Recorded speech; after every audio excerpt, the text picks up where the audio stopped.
आपको ध्यान देना होता है, विलियन की मैं बात कर रहा हूँ यहाँ पे। तो सबसे पहले आपको मैं बताना जा रहा हूँ कॉलिगेटिव प्रॉपर्टी के बारे में। अनुसंख्यक गुणधर्म होते क्या है, ये मैंने आपको डिटेल में पढ़ाया हुआ है, ठीक है ना। बट यहाँ पे मैं आपको बताना जा रहा हूँ, यहाँ पे 4 प्रॉपर्टी होती है। एक तो होता है वाष्पदाब का आपेक्षिक अवनमन होता है। कौन सा होता है? वाष्पदाब का आपेक्षिक अवनमन होगा। एक होगा क्वोथनांक का उन्नयन होगा, और एक होगा हिमांक का अवनमन, और लास्ट होता है परासरण दाब। ये 4 क्या होती है? अनुसंख्यक गुणधर्म होते हैं, आपको ध्यान देना होता है। क्लियर है क्या? इसमें क्या होगा, जो क्वेश्चन अधिकतर आते हैं वो आते हैं आपके क्वोथनांक के उन्नयन पर आएंगे, किस पर आएंगे, या फिर हिमांक के अवनमन पर आएंगे। परासरण दाब पे भी क्वेश्चन आते हैं, लेकिन वो आप कर सकते हो, इतना हार्ड नहीं है। लेकिन जो आपको हार्ड लगेगा वो टॉपिक होता है क्वोथनांक का उन्नयन और हिमांक का अवनमन। क्लियर है? एक जो क्वेश्चन आएगा विलियन में से आएगा, मोल अंश में से आएगा। किसमें से आएगा? मोल अंश मतलब मोल फ्रैक्शन आएगा, ठीक है। मोलरता नॉर्मलता आप सब जानते हो, इतनी बड़ी बात नहीं है उसके बारे में। थोड़ा मैं उसके आपको फॉर्मूले आपको लिखवाऊंगा कि आपको पता लग जाएगा, ठीक है ना। क्लियर है ना? तो सबसे पहले हम बात करेंगे यहाँ पे, कुछ फॉर्मूले आपको ध्यान देने होते हैं। जैसे मैं बात कर लेता हूँ यहाँ पे, कुछ कंपाउंड हमने यहाँ पे लिए। जैसे एग्जांपल की बात कर लेते हैं, यहाँ पे हमने ले लिया एक टॉपिक होता है आपका मोलरता। उसको रिप्रेजेंट करेंगे कैपिटल एम से करेंगे। किससे करेंगे? कैपिटल एम से। ध्यान देना होता है। इसका फॉर्मूला होगा, आपको फॉर्मूला ध्यान रखना है। तो क्या होगा? Small w upon small m a v आपका ml में आएगा और गुना 1000 होगा। ये मोलरता का फॉर्मूला होता है। यहाँ पे स्मॉल w क्या है? विलेय का भार। स्मॉल m क्या है? विलेय का अनुभार। और v क्या होता है? विलियन का आयतन होता है। इसका मात्रक भी आपको ध्यान देना होता है, वो होता है मोल पर लीटर होता है। क्लियर क्या? ध्यान देना होता है आपको। सेकंड पॉइंट होता है मोललता। इसको रिप्रेजेंट करेंगे स्मॉल m से। किससे करेंगे? इसका फॉर्मूला होगा small w upon small m में। W बड़ा वाला आएगा ग्राम में, गुना 1000 आता है। इसका जो मात्रक होता है मोल पर केजी, मोल पर किलोग्राम। क्लियर है क्या? एक फॉर्मूला होता है भैया नॉर्मलता, जिसे रिप्रेजेंट करेंगे कैपिटल एम से। फॉर्मूला होगा W अपॉन EA गुना V आपका ml में होता है, गुना 1000। क्लियर है ना? इसका जो मात्रक होगा तुल्यांक पर लीटर होगा। क्लियर है क्या? एक फॉर्मूला होता है मोल अंश, या इसको बोलते हैं मोल पर भाज। इसको रिप्रेजेंट करते हैं x या xi। ध्यान देना होता है। इसका फॉर्मूला होगा स्मॉल n या capital N, small n plus capital N होता है। क्लियर है क्या? अगर आपसे पूछा गया कि विलेय का मोल अंश निकालो, किसका निकालो? विलेय का। या विलायक का मोल अंश निकालो, या जल का मोल अंश निकालो, या बेंजीन का मोल अंश निकालना है। क्लियर है? सपोज दैट कोई क्वेश्चन दिया गया, बेंजीन और जल दिया गया। क्या दिया गया? बेंजीन का मोल दे रखे हैं और जल के मोल दे रखे हैं। सपोज दैट मान लेते हैं यहाँ पे बेंजीन के मोल दे रखे 4, जल के मोल दे रखे 8। क्या दिए यहाँ पे? ओनली मोल। और पूछा गया आपसे कि बेंजीन का मोल अंश निकालो। क्या निकालो? बेंजीन के मोल दे दिए और जल के मोल दे दिए। क्लियर है क्या? किसके मोल दिए? बेंजीन के और पूछा ये गया आपसे बेंजीन का मोल अंश निकालो।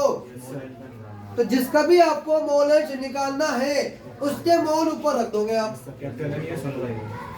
बात को समझो एक बार यहाँ पे, जिसके भी आपको मोल निकालने हैं, मोल अंश निकालना है, उसी के मोल आप ऊपर रख दो। जैसे सपोज दैट आपको बेंजीन का निकालना है तो आपको बेंजीन के मोल ऊपर रखने, बटे कुल मोल। बटे में क्या आएगा? कुल मोल आएगा। ध्यान रखना होता है आपको। समझ आ रहा है? अगर आपसे पूछा गया जल का मोल अंश निकालो, तो आपको ये ध्यान देना होता है जल के मोल आपको ऊपर लेने होंगे, बड़े में बेंजीन प्लस जल के मोल, टोटल मोल। तो आप क्या निकाल लोगे? मोल अंश। लेकिन किसी कंपाउंड में या किसी क्वेश्चन में आपको मोल नहीं दिए हैं, किसी का भार दे दिया, किसी कंपाउंड का, जैसे जल का भार दे दिया और बेंजीन का भार दे दिया। क्या दे दिया? जल का भार और बेंजीन का भार। हम मान लेते हैं जल का भार मान लेते हैं सपोज 18 ग्राम है, बेंजीन का भार मैंने मान लिया 9 ग्राम है। मान लिया मैंने यहाँ पे बेंजीन का भार 9 ग्राम, जल का भार 18 ग्राम। क्लियर है क्या? तो पहले बेंजीन का आपको अनुभार निकालना होगा और जल का अनुभार निकालना होगा। तो यहाँ पे क्या होगा? भार भी मिल गया आपको, अनुभार भी मिल गया। तो आप पहले क्या निकाल लोगे? मोल। क्या निकालोगे? पहले आप बेंजीन के मोल निकालोगे, फिर जल के मोल निकालोगे, लास्ट में आपको निकालना होगा मोल अंश, जिसका भी आपको निकालना होगा। अगर आपको बेंजीन का मोल अंश निकालना है तो बेंजीन के मोल फिर से ऊपर रखने हैं बटे में कुल मोल। अगर आपको जल का मोल अंश निकालना है तो ऊपर जल के मोल रखने हैं, नीचे बटे में कुल मोल रखना होगा। क्लियर है क्या? तो इसके दो फॉर्मूला होंगे। जैसे अगर आपको सपोज देख विलेय का, किसका? विलेय का मोल अंश निकालना है, एक्स एन होगा, छोटा वाला एन होगा, स्मॉल एन प्लस बटे में आएगा स्मॉल एन प्लस एन होगा। और ध्यान देना यहाँ पर एक बात, अगर विलायक का मोल अंश निकालना है, एक्स बड़ा एन होगा, बड़ा एन ऊपर आएगा, स्मॉल एन प्लस बड़ा एन होगा। तो यहाँ पे आप विलेय का भी निकाल सकते हो और विलायक का मोल अंश भी निकाल सकते हो। क्लियर है क्या? Yes sir. यहाँ तो आपका ये टॉपिक समझ में आ गया होगा शायद। जी। ये तो आपके टॉपिक इम्पोर्टेंट थे जो आपको समझने होते हैं। नेक्स्ट टॉपिक की बात कर लेता हूँ मैं, जो कि इम्पोर्टेंट टॉपिक है, वो होता है कोलिगेटिव प्रॉपर्टी। मतलब अनुसंख्यक गुणधर्म, कोलिगेटिव प्रॉपर्टी सीपी, सी और पी, कोलिगेटिव प्रॉपर्टी, जो कि इम्पोर्टेंट टॉपिक है। इसमें पहला जो पॉइंट होगा वो होगा वाष्प दाब का आपेक्षिक अवनमन। इसको बोलते हैं RL VP बोलते हैं। याद आ रहा है आपके? इसका फॉर्मूला होता है, क्या फॉर्मूला होता है? किसी को पता है क्या? क्या फॉर्मूला आता है RL VP का बेटा? वाष्प दाब का अवनमन आएगा, मतलब P नोट माइनस P है अपॉन ये वाष्प दाब का आपेक्षिक अवनमन का फॉर्मूला होता है। P नोट माइनस के PS अपॉन P नोट आ गया। Yes sir. क्लियर है क्या? ये ध्यान देना होता है आपको। सेकंड जो कोलिगेटिव प्रॉपर्टी है वो कौन सी है? क्वथनांक का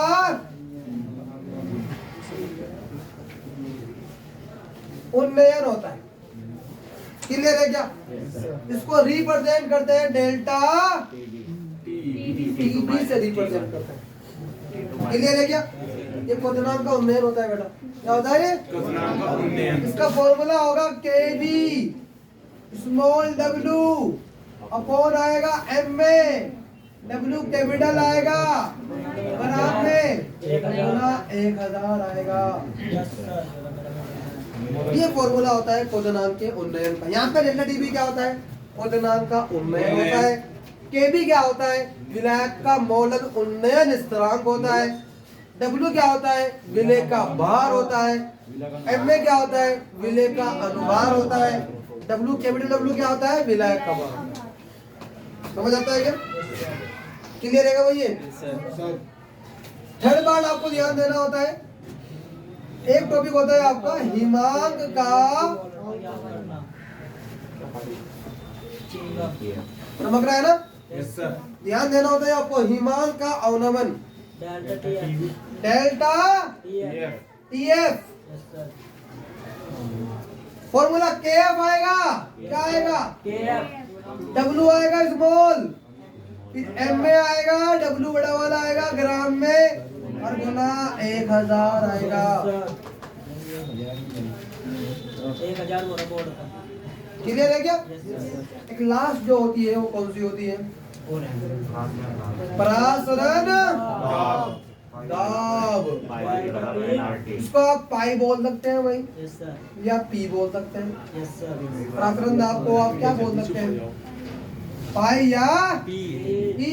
तो इसके तीन तरह फॉर्मूला होते हैं। एक तो आएगा पाई बराबर CRT या पी बराबर CRT बोलने में, ठीक है?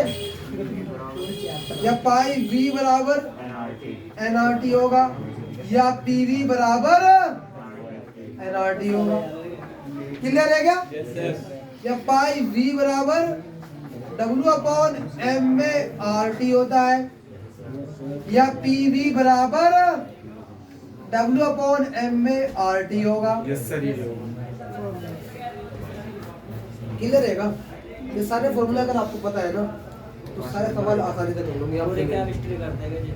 हमें विलियन हो जाएगा क्लियर आपका। कोई डाउट है किसी को? No sir. एक कभी बचा आपका राउल्ट का नियम, यस सर। एक हेनरी का नियम। राउल्ट के नियम दो टाइप के होते हैं, एक ठोस द्रव के लिए और एक द्रव के लिए। क्लियर है क्या? ठोस द्रव के लिए तो बहुत इंपॉर्टेंट है, वो तो आएगा ही आएगा। तो क्या राउल्ट का नियम लिख के दिखा दो एक बार। Yes sir. देखो ध्यान देना। ये नोट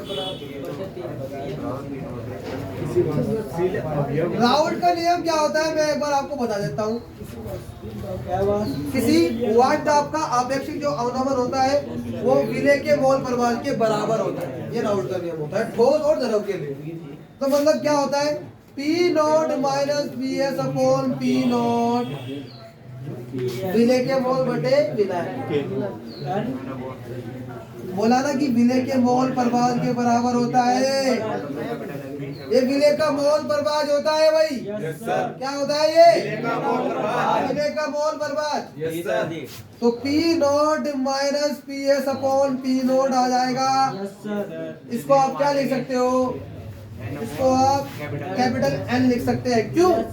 क्योंकि तनु विलयन के लिए आपको ध्यान देना होता है। तनु विलयन के लिए small n plus capital N लगभग बराबर हो जाता है यस सर। कैपिटल N के हो जाता है। क्लियर है क्या? इसीलिए हमने यहाँ पे इसको लिखा, कैपिटल N को लिखा। यहाँ पे आप मोल रख दो। जैसे ही आप मोल रखोगे तो आप मोल का मान रखोगे आप W/M में रख सकते हो ना। क्या निकल कर आएगा फॉर्मूला इसका? डायरेक्टली बताता हूँ एक बार आपको। P nought minus PS upon P not small W आपका कैपिटल M में आएगा और W कैपिटल वाला आएगा गुना में स्मॉल M में आएगा। ये फॉर्मूला आपको ध्यान देना है, राउल्ट के नियम का फॉर्मूला। किसका फॉर्मूला होता है ये? क्या है? P nought minus PS upon P not बराबर स्मॉल W गुना कैपिटल M में, W आपका कैपिटल गुना स्मॉल M में। यहाँ पे P नॉट क्या होता है? P नॉट होता है विलय का वाष्प दाब। Yes sir. PS क्या होगा? विलयन का वाष्प दाब।